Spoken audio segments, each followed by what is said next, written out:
Hello, everybody. How you all doing? I'm Wheezy, and if you're new to our corner of the internet, a warm welcome to Isabella Banks YouTube channel. Here we dive headfirst into the latest happenings revolving around Prince Harry and Duchess Meghan. So make yourself at home and let's chat. So, guys, have you noticed the latest royal rumble taking place before our very eyes? It seems Prince William has ignited his campaign to nudge dear old dad, King Charles, towards an early exit from the throne. Hmm. Presently, Prince William and King Charles find themselves in the midst of a dramatic showdown over King Charles's desire to mend fences with Prince Harry. The tension is unmistakably apparent in the headlines they are generating in the media. For those keen on royal news, it's no secret that Prince William has been subtly pushing for his father's abdication. But what's truly jaw-dropping is the latest twist in this tale. Despite once joining forces to distance Meghan and Harry from the UK, this family feud has taken a surprising turn, especially for casual royal observers who may have thought the royals were one big happy clan. Before we dive deeper into the behind the scenes intrigue, if you're new here, help us reach our mission of hitting 3,000 subscribers by the end of the month by hitting that subscribe button. And for our loyal subscribers, please show us some love by giving this video a thumbs up and turning on those notifications. Okay, now that all protocols have been observed, let's dive in. It's not exactly a well-kept secret that Prince William is openly gunning for the throne. Frankly, if the behavior of Charles and William wasn't always so ridiculous, we'd all be gasping at William's audacity. Clearly, patience isn't his strong suit.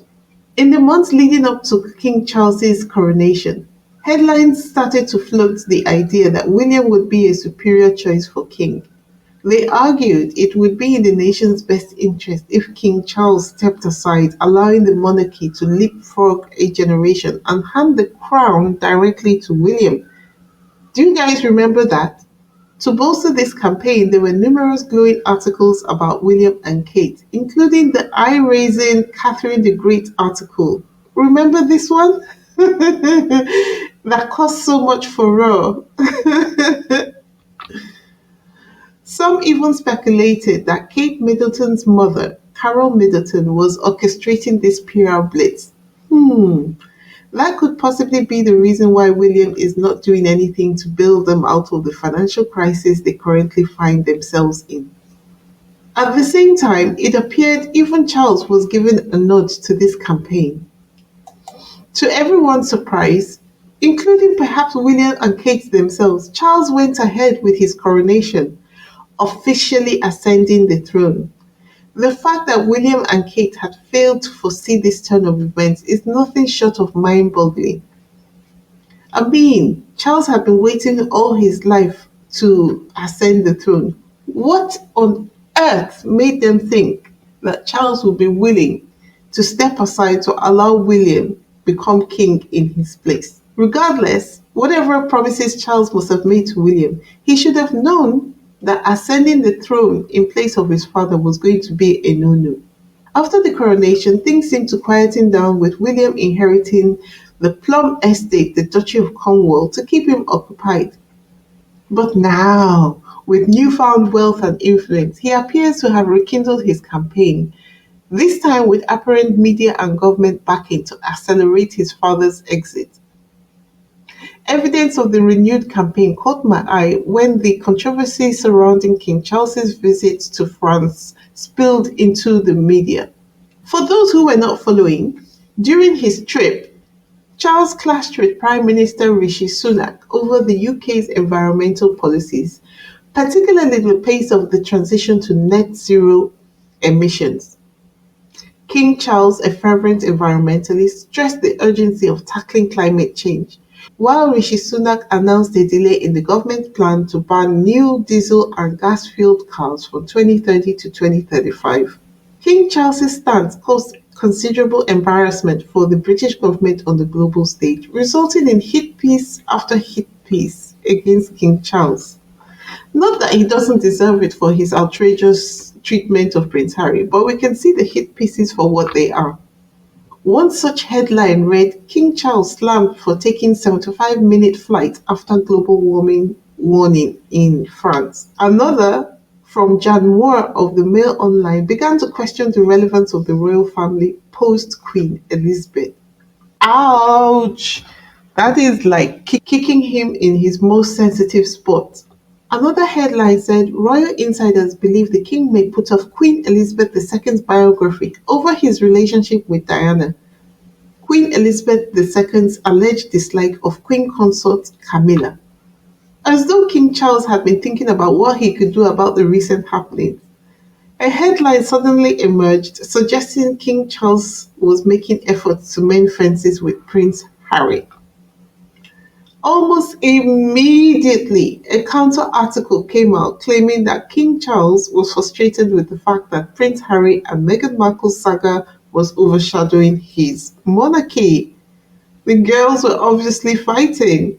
Another article posited that King Charles was striving for a more streamlined monarchy as older family members passed away, meaning Prince Harry, stay away, and no new working members will be welcome. This is funny as it's quite clear that they are currently struggling. They don't have enough hands to carry out their royal obligations.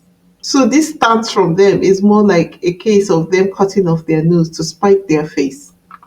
So just going back a bit, you'll see that at the time when the article claiming that King Charles was looking to end this conflict with Prince Harry, the global success of the Invictus Games had caught everyone's attention.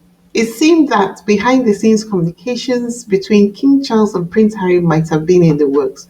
This could have been King Charles seeking an ally in Prince Harry against William's challenge to the throne.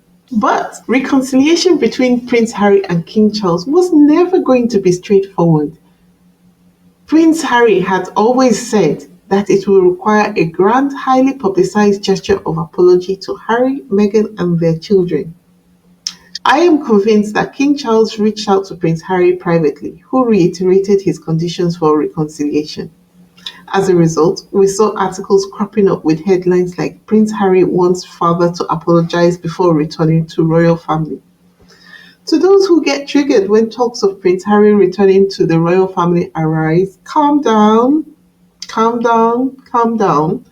No one is advocating that Prince Harry should return to the royal family business. But it would not be a bad thing if they were, through some miracle, able to make peace with his family, whatever that peace looked like. No one says that they have to be living together for that peace to be made. We all know that Prince Harry and Meghan will never come back to serve as working members of the royal family. Anyway, the next move from the media was a hit piece. We got this bogey in the palace type article which claimed that Russian hackers had claimed responsibility for a cyber attack on official royal family website.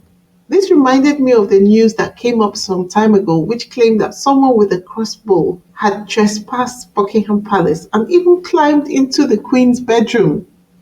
This was clearly a warning to King Charles. Was someone getting worried? Could it be that the golden child felt threatened? Now, after all the hoopla, there was a veritable tsunami of headlines spinning the usual yarn about Harry and Meghan. One of those which caught my eye was why Prince Harry and Meghan's star-studded outing irks Prince William and King Charles. Hold up, before we go further, may I just say that whoever pens these front page articles for the royal family PR's team needs to consider a career change. The headlines are juvenile, to say the least. Are they to tell Meghan and Harry who they can associate with? Why are they so pained? Now, it's easy to jump to the royal family's defense and say, this is not coming from the royal family. However, they do themselves a disservice when they do not dispute this kind of headlines. Let's take a moment to ponder the billionaire balcony photo. This photograph debunked all the false headlines that had been written about Harry and Meghan in one fell swoop. It sent a crystal clear message to world leaders, investors, contributors, business partners that Harry and Meghan were far from the pariahs in the American business world that the British media claimed that they were. That billionaire balcony moment was pure gold. I could just imagine the blood-curdling screams echoing from Kensington Palace and jaws dropping left and right. In their usual fashion, they proceeded to continue their childish behavior as evidence that their attempts to tarnish Harry and Meghan's reputations had backfired. The very next headline we saw was King Charles III upset that Meghan Markle and Prince Harry want to be part-time royals. When I saw that headline, I spit out my coffee. Harry and Meghan had long stopped doing any work on behalf of the royal family. What do they mean, part time royals? At this point, King Charles must be gagging to bring Prince Harry back to the fold in any way Prince Harry wants, to the ultimate dismay of Prince William. Just when it looked like King Charles might be softening and trying to move towards reconciliation, it seems like certain media plants in his office whispered into the ears of his puppeteers, playing on his vulnerabilities and weaknesses to manipulate him. And voila, we started seeing familiar headlines like the one saying King Charles should have refused Archie and Lilibet royal titles. Once again, the media stirring the pot. Let's not forget, all this is unfolding against the backdrop of Prince Harry's lawsuit against the Daily Mail and the rest of the media. So, irrespective of any other factors, it's more advantageous for the media if King Charles doesn't reconcile with his son. Our favorite Karen responded to this article by saying, Tom Bower doesn't understand royal titles. Only Her Majesty the Queen could have prevented Harry and Meghan from receiving blood titles. On her passing, they were entitled to those titles just like Beatrice and Eugenie were in the 1980s. Hashtag Tom Bower is a grifter trying to ruin the monarchy. This statement had me in stitches. Oh my god, the royalists are fighting. While it's great to see even the royalists calling out these ridiculous headlines, you can't help but wonder why the articles were written in the first place. I dare say there could be several reasons, though I can't claim to guess them all, but the most obvious ones include keeping the conflict in the public eye, clickbait, maintaining pressure on the king to avoid reconciliation with Prince Harry. You see, too many people stand to lose a lot if King Charles reconciles with Harry. But the king has his own reasons for seeking reconciliation, and it's all about keeping the throne balanced and thwarting William's audacious bid. It's like a never ending game of chess, and the media has checkmate in mind. So, guys, what do you think? Will the media succeed in keeping this family feud alive? I'll end this video here. Stay tuned for part 2 of this video, which will be coming up next. Please share your thoughts in the comments, and if you're feeling passionate, here is a little public service announcement. Please keep your comments civil. This video aims to provide insight for those interested in the issues beyond what's reported in the news. Keep focused, my friends, keep shining, and keep thriving. Until next time, take care. Bye.